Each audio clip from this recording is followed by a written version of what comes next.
Assalamualaikum warahmatullahi wabarakatuh. Um, Jadi di sini saya akan menjelaskan mengenai sistem pendistribusian energi listrik atau yang biasanya saya sebut sebagai sistem tenaga listrik. Di sini terdiri dari beberapa pengintegrasian bus. Yang pertama itu adalah bus 1, bus 2, bus 3, bus 4, bus 5, bus 6, dan bus 7. Di sini telah terintegrasi beberapa komponen juga seperti motor, load, juga ini juga motor sinkron, lalu juga kapasitor ya. Nah, poin utamanya yang akan saya bahas di sini adalah sistem proteksi. Nah, pertama-tama saya akan menjelaskan terlebih dahulu mengenai spesifikasinya pada masing-masing instrumen yang ada pada sistem tenaga listrik ini. Oke, dimulai yang pertama yaitu dari CT pada sistem tenaganya ya, power grid-nya. Oke. Pada CT yang pertama, saya menggunakan rasio 200:5, di mana primernya pada 200 ampere dan juga sekundernya itu 5 ampere seperti itu. Oke, saya akan coba singkat saja. Saya akan coba singkat. Oke. Di sini CB2, pada CB2 ya, arus CT-nya itu yang diterima oleh si CT-nya sendiri pada sisi primernya adalah 150 ampere. Untuk keseluruhan CT kira-kira hampir sama pada sisi sekundernya ya, 5 ampere. Hanya saja ini berbeda seperti pada primernya saja ya yang berbeda. Sedangkan sekundernya nanti bakalan sama juga. Coba.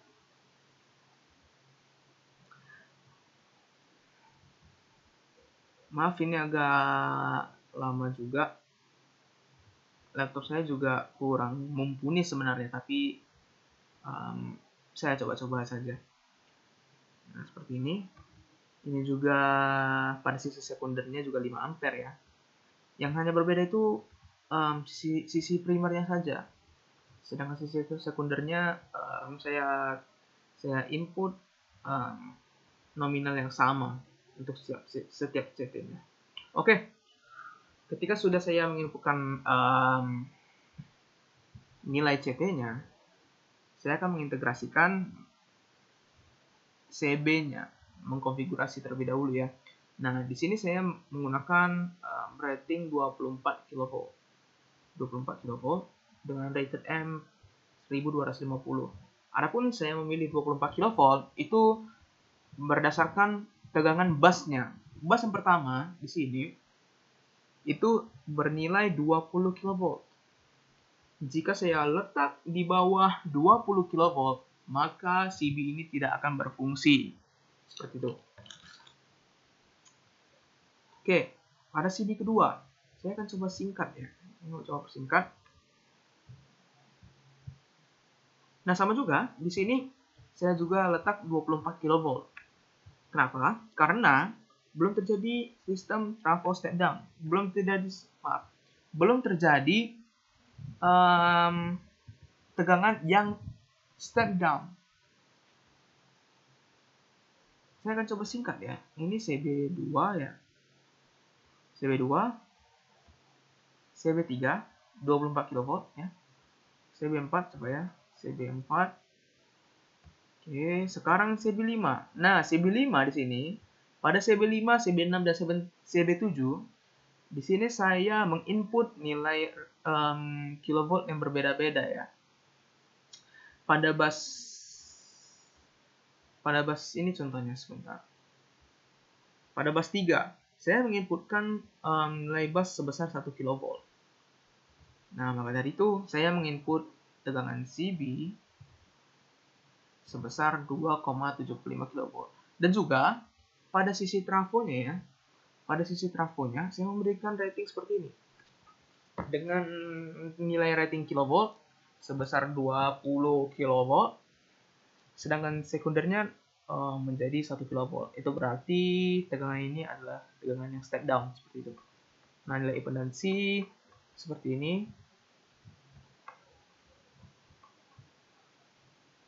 Oke.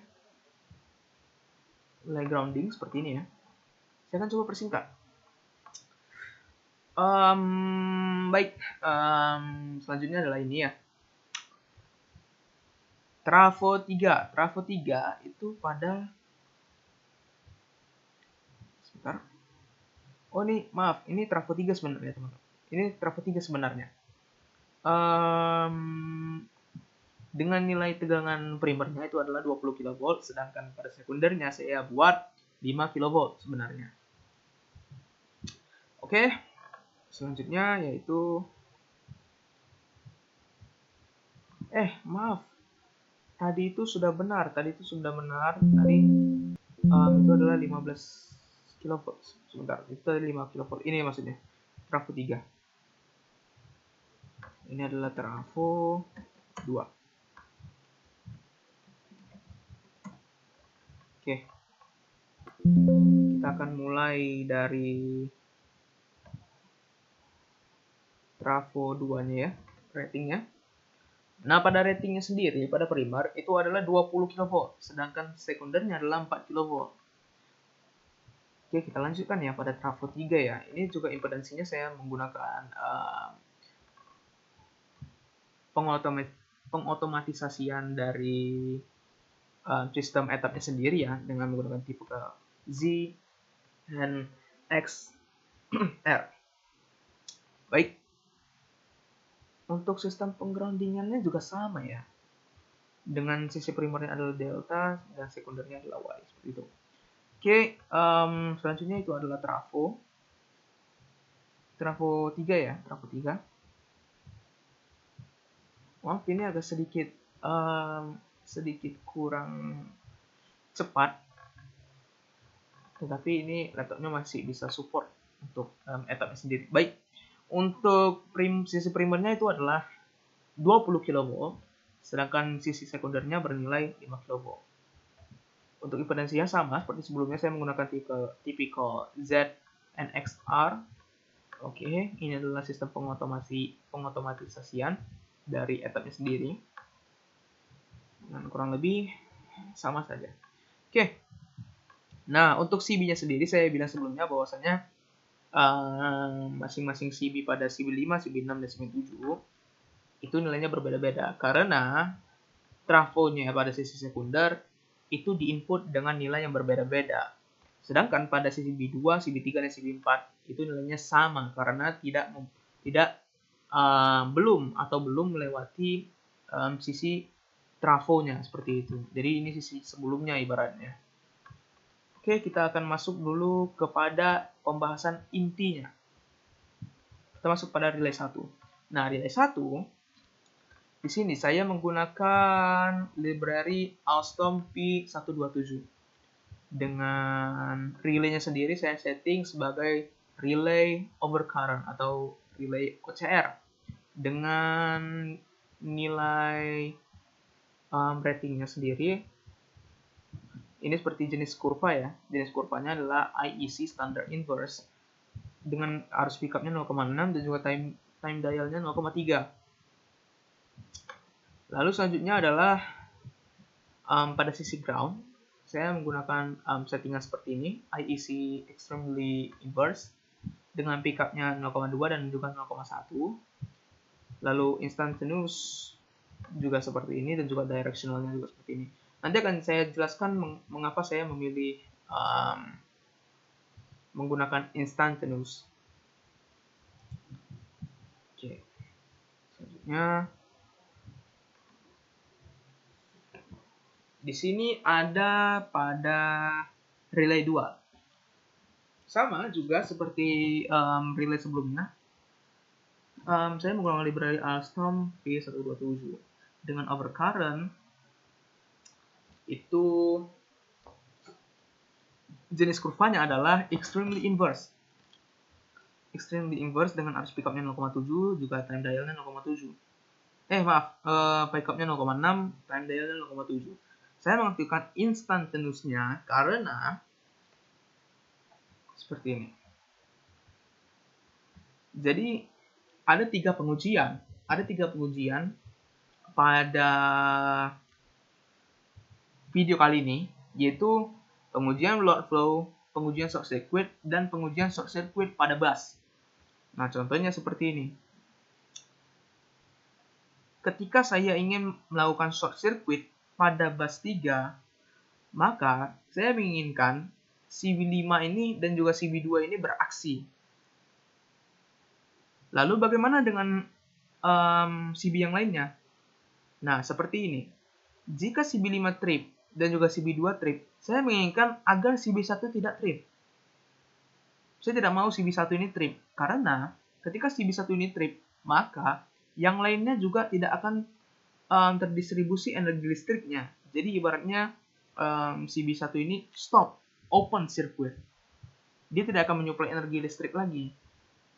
Sehingga ketika bus 3 terjadi short circuit, maka yang terbuka hanyalah CB5 dan juga CB2. Sehingga untuk peralatan-peralatan yang lainnya tetap didistribusi energi listriknya oleh power grid-nya sendiri. Nah, maka dari itu, saya menggunakan instantaneous sebagai kuncinya dalam relay kali ini. Oke.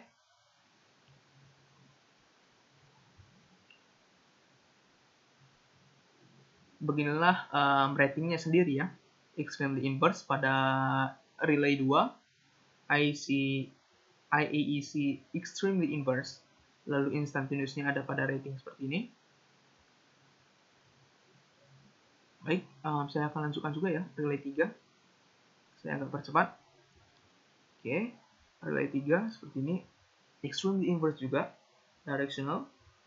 Lalu groundnya juga, saya menggunakan instantaneous. Oke, saya akan percepat.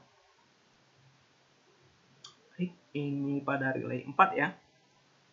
Overcurrent dengan extremely inverse.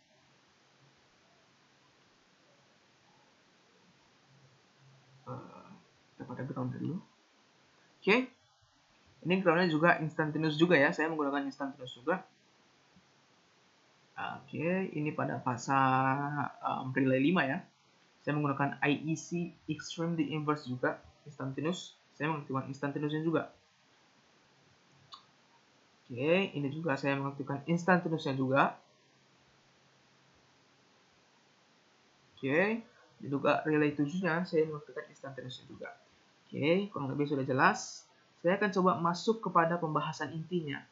Saya akan menguji 3 hal pada pendistribusian energi listrik ini, yaitu load flow atau aliran daya, yaitu yang kedua dan yang kedua adalah short circuit.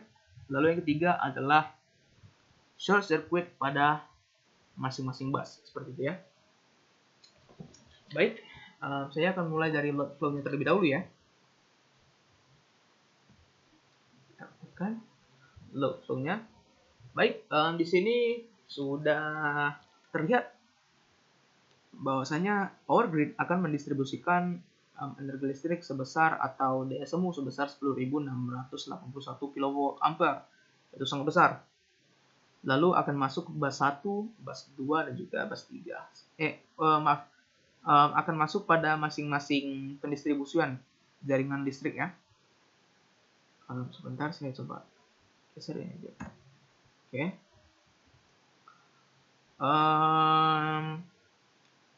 Di sini sudah terlihat nilai-nilainya ya, load flow dengan load 1 menggunakan 979,4 kVA ya, dengan 100% power factor, itu besar. Maksud dari 98,96% load ini adalah penggunaan energi listriknya untuk bebannya. Oke, mungkin untuk kali ini cukup singkat saja ya untuk load flow. Intinya ini adalah energi listrik, pendistribusian energi listrik yang berjalan dengan lancar.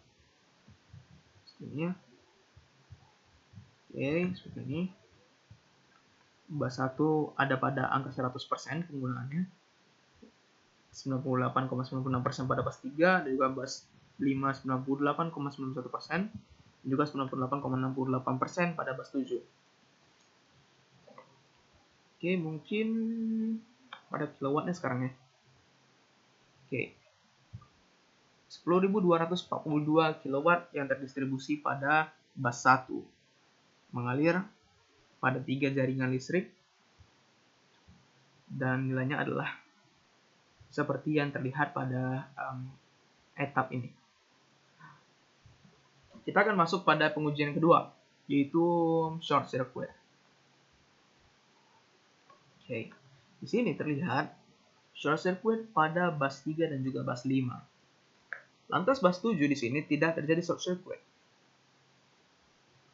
Lalu kita lihat mengenai nilai short circuitnya. Kita akan mulai pada pengujian Run 3-phase device duty dengan standar IEC 60909. Oke. Di sini terlihat bahwa short circuit itu terjadi pada motor 1, motor 3 dan juga sinkron. Motor sinkron 1 dan juga kapasitornya tidak ya.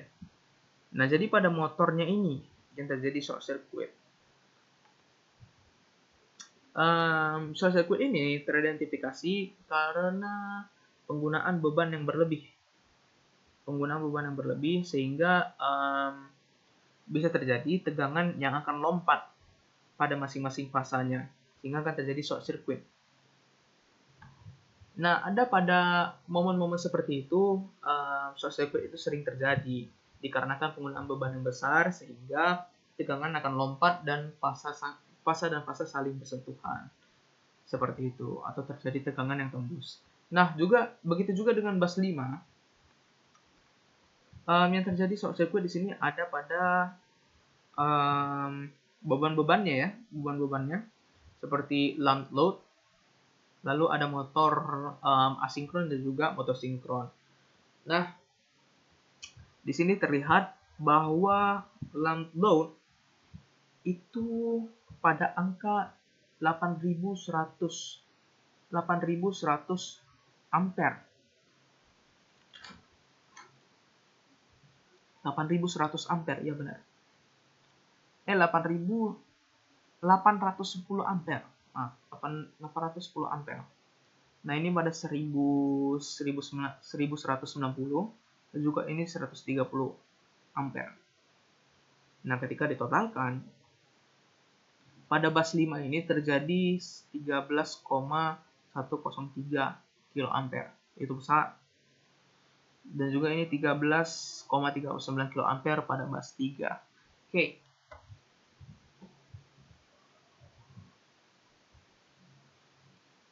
Nah, berikut ini adalah penilaiannya ya. Penilaian pada masing-masing instrumen yang terjadi hubung singkat ya.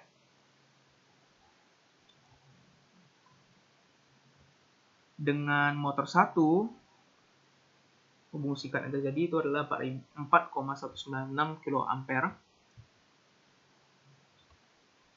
Nah, seperti ini juga 4,196 kiloampere.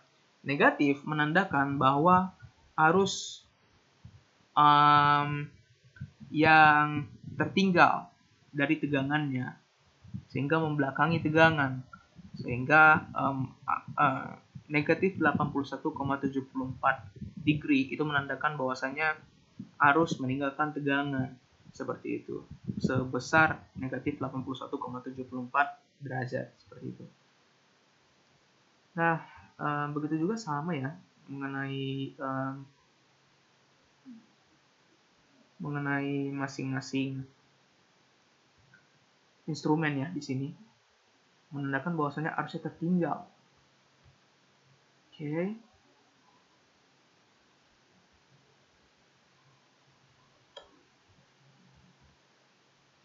Oke, seperti ini ya. Oke, sekarang saya akan mencoba melanjutkan juga mengenai sistem pengujian yang ketiga. Sistem pengujian ketiga itu adalah sistem pengujian short circuit dari bus. Saya akan mencoba menguji sistem proteksinya. Oke. Mari kita coba uji untuk fault insertion. Fault insertion itu adalah hubung singkat yang bisa kita atur di mana letaknya seperti itu. Oke, yang pertama sekali saya akan coba pada bus 1 ya.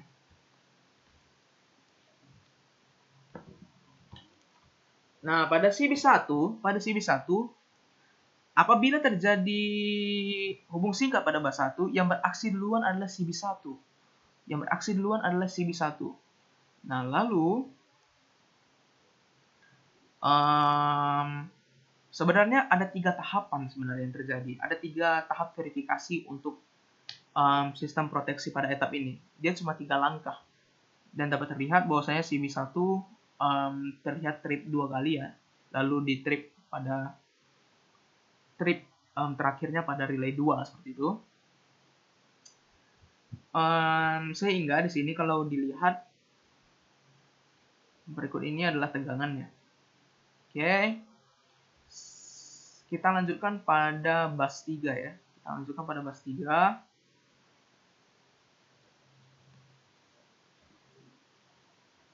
Bus 3 seharusnya CB5 akan trip dan juga CB2 yang akan trip. Oke, sudah terlihat pada etap ini, sistem pendistribusian listrik pada etap ini, bahwasanya CB5 dan CB2 saja yang trip. Mengapa tidak CB2 yang terlebih dahulu trip? Karena di sini CB5 mendekati bus 3 dan bus 3 di sini adalah bus yang terjadi hubung singkat, sehingga CB5 harus beraksi terlebih dahulu. Jika CB2 beraksi terlebih dahulu, maka CB5 ini tidak berfungsi, tidak ada gunanya di sini digunakan. Jadi kesimpulan saya adalah jika bus 3 terjadi hubung singkat, maka CB yang mendekati hubung singkat tersebut harus beraksi terlebih dahulu. Lalu akan dilanjutkan oleh CB selanjutnya seperti itu. Kita akan coba pada bus selanjutnya nanti ya, tapi akan saya tampilkan terlebih dahulu mengenai grafiknya.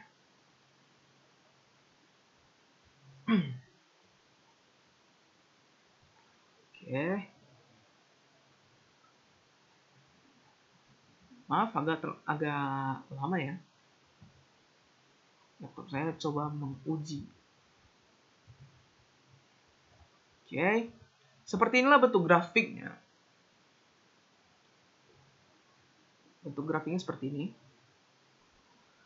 Nah, ada 2 relay yang terintegrasi pada saluran listrik yang pertama ya. Jaringan listrik yang pertama, yaitu relay 2 dan juga relay 5. Nah, di sini relay 5 itu menerima arus sebesar 30,52 kA. Itu sangat besar. Nah, beginilah bentuk grafiknya ya. Seperti inilah bentuk grafiknya.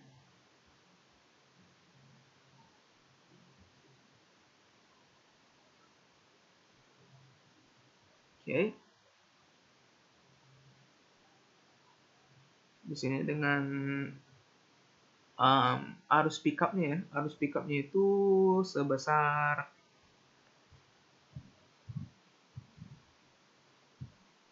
kita lihat tadi bahwasanya tadi arus pickupnya itu adalah sebesar relay 5 tadi ya.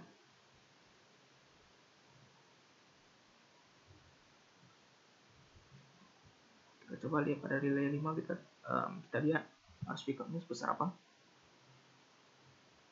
Nah, arus pickupnya itu 0,8 pada sudut pasangnya. Coba kita lihat pada relay 2.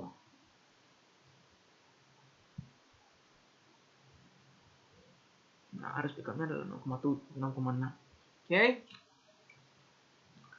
Nah, mari kita uji hubung singkat pada bus 5 yang seharusnya terjadi pada bus 5 ketika diberi arus hubung singkat ya. Ketika diberikan arus hubung singkat adalah CB6 yang beraksi dan juga CB3 yang beraksi selanjutnya.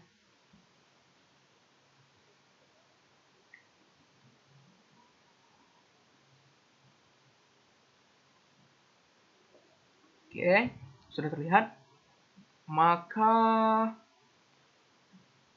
mari kita identifikasi dari grafiknya.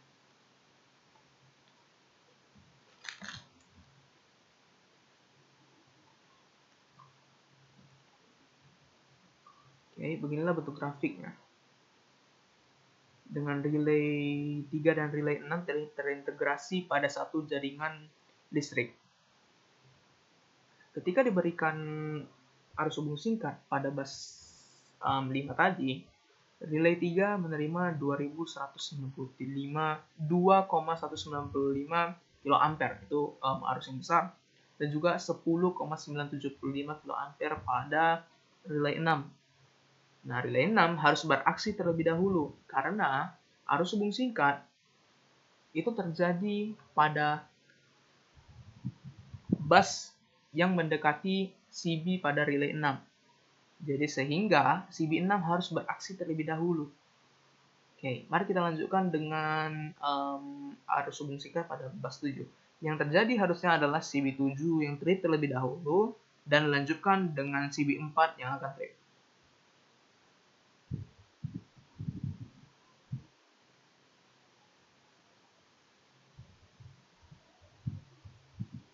Oke, mari kita lihat pada grafiknya ya. Kita lihat pada grafiknya.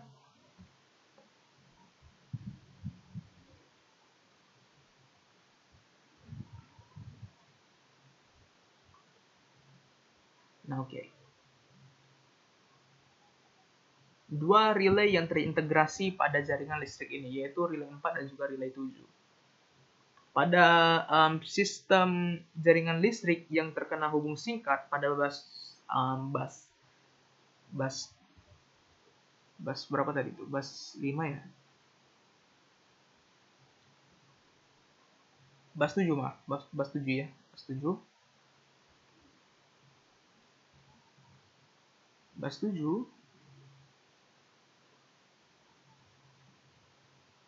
Oke, ini saya akan coba ulang terlebih dahulu ya. Saya akan coba ulang dulu.